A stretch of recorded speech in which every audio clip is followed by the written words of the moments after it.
가치관도 보이는 것 같아요. 가장 고액권 모델이요, 한 명이 아닙니다. 이 정치를 마쿠에서 조종하는 역할을.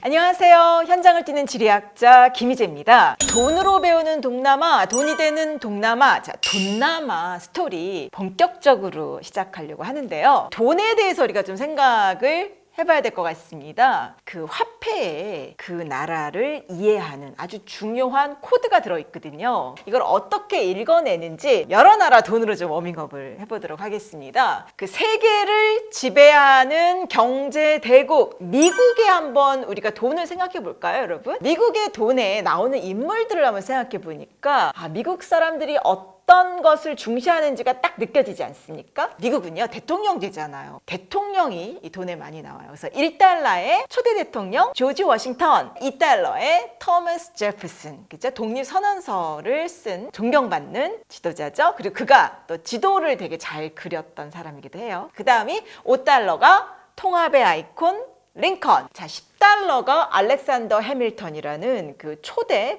그 재무부 장관이었습니다. 그리고 100달러는 벤저민 프랭클린. 그도 역시 건국 영웅이에요. 그러니까 미국은요, 한 200년 전에 만들어진 나라잖아요. 그래서 그 나라의 독립에 기여했던, 그리고 통합에 주도했던 그런 그 영웅들이 주로 들어가 있습니다. 그러니까 정치와 경제의 어떤 파워맨들이 들어가 있습니다. 자, 영국은요, 파운드예요. 그렇죠? 영국 여왕 엘리자베스 2세 여왕이 화폐 모델이고, 10파운드의 찰스 다윈, 20파운드의 애덤 스미스. 좀 지적인 사람들, 과학자, 뭐 이런 사람들을 중시하는구나 하는 거 알 수 있습니다. 자, 스웨덴은요, 제가 좋아하는 나라 중에 하나인데요. 말괄량이 삐삐의 저자이자, 그죠? 유명한 동화 작가이기도 한 아스트리드 린드그렌, 가수, 영화 감독, 뭐 그레타 가르보 같은 여배우, 성악가, 주로 이 문화예술계 인사들이 돈에 들어가 있는 걸로 봐서 이런 문화예술을 굉장히 사랑하는 나라구나 하는 거 알 수 있어요. 자, 그리고 프랑스는 이제 유로화를 쓰기 전에 프랑스가 이제 그 어린 왕자의 저자인 생텍쥐페리가 50프랑에, 그 폴 세잔 100프랑, 그다음에 에펠탑을 설계한 구스타브 에펠이 200프랑에 들어가 있는 걸로 봐서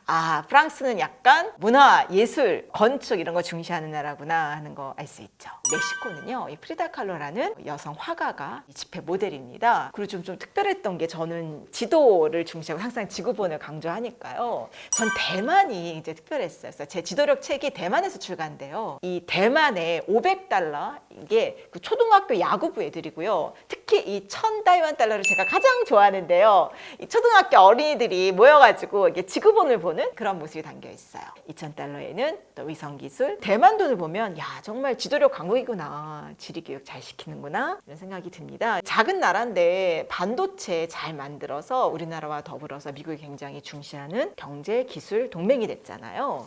자, 그런 거 봤을 때 지폐를 보면 그 나라의 미래도 보이고 그 나라의 가치관도 보이는 것 같다라는 생각이 들어요. 자, 근데 전 제가 우리나라 돈 보면 물론 뭐 훌륭한 인물이라고 우리가 모두가 합의해서 뭐 넣었긴 하지만 너무 조선시대 그리고 왕이나 유학자 중심이 아닌가라는 생각이 들어요. 5만 원권 신사임당인데 21세기에 강남 엄마 느낌, 자녀 교육에 신경 많이 쓰고 취미로 뭐 그림을 그리는 뭐 이런 느낌이잖아요. 그래서 1만 원은 세종대왕, 5천 원은 이황, 또 1,000원은 이익이다. 어머니와 아들이 우리나라 지폐에 다 들어있는 특이한 케이스가 아닌가 싶습니다. 특히 이제 그 아시아 같은 경우에는 독립한 지 얼마 안 된 나라들도 꽤 있고, 또 국민 국가가 형성된 지 얼마 안 돼서 그런지 주로 이 독립 영웅들이 그 나라를 대표하는 모델, 통합을 할 수 있는 그런 한 사람이 구심점으로 지폐에도 나와 있는 것 같아요. 인도 같으면은 정말 다양한 종족과 언어와 또 지역들이 있으니까 이걸 하나의 마음을 합치는 아이콘으로 간디, 그리고 중국도 마오쩌둥, 베트남 같은 경우에는 단연 호치민. 사실 베트남이 남북으로 굉장히 길어요. 그래서 이걸 통합하기 위한 인물로서 호치민을 넣은 것 같고요. 싱가포르도 다문화 국가잖아요. 그래서 유스빈 이삭이라는 정치적으로 중요한 인물을 화폐에 넣습니다. 태국은요, 국왕님이에요. 근데 최근에 국왕님이 바뀌셔서 이 와치랄롱콘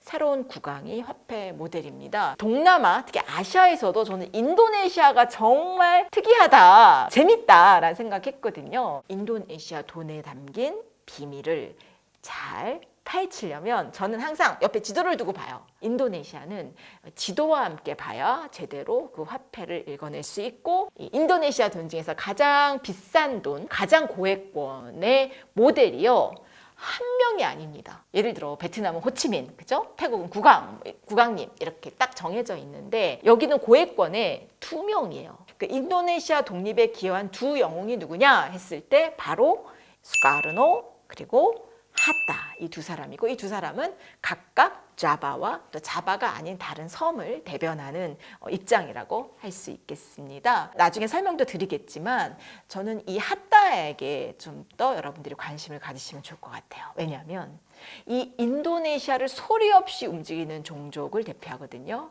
바로 미난카바오입니다. 인도네시아 돈을 보면 그 뒷면을 보면 이제 다양한 지역을 대표하는 그런 문화와 또 자연이 들어가 있는데요. 특히 이 2000 루피아를 보면 이 미난카바오 여인이 이렇게 춤을 추는 따리빙이라고 하거든요. 접시춤 그 모습과 함께 그 시아누 계곡이라고 해서 그 서부 수마트라 지역의 이 계곡이 자연 환경으로 이렇게 묘사가 되어 있습니다. 이 미난카바오가 인도네시아의 이 정치를 마쿠에서 조정하는 역할을 많이 합니다. 인도네시아의 경제를 또 좌지우지하는 사업가적인 기질이 많은 사람들로 유명한 것이 바로 이 미난카바오족입니다.